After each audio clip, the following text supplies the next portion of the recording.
السلام عليكم. هرمون الكورتيزول من أكتر الأسباب اللي ممكن تخلي شخص ملتزم بالنظام الغذائي بتاعه مظبوط، وممكن يكون بيلعب رياضة كمان، بس يكون فيه ثبات في الوزن أو زيادة في الوزن على الرغم إن هو ملتزم بكل التعليمات. هرمون الكورتيزول ده هرمون بيطلع من الغدة الكظرية، إفرازه بيزيد نتيجة لثلاث حاجات: يا إما مشكلة في الغدة الكظرية، يا إما الشخص ده معرض لقلق وتوتر شديد جدا، يا إما السهر. والنقطة الأخيرة دي هي اللي تهمني. يعني أوقات كتيرة يبقى الشخص ممكن وزنه أساسا مش كبير، بس بيحاول إن هو يعمل نظام غذائي لنفسه مظبوط، وعلى الرغم من كده مفيش أي نتيجة خالص.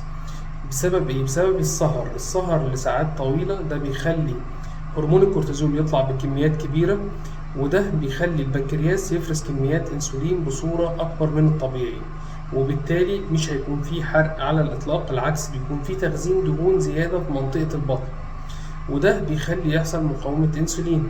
عشان كده، عشان خاطر انت تحط لنفسك خطة معينة عشان تنزل في الوزن، في 3 حاجات لازم تعملهم، والتلاتة مفيش حاجة فيهم اهم من التانية.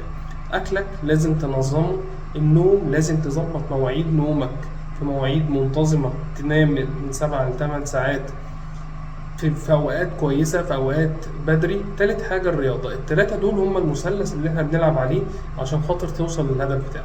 شكرا.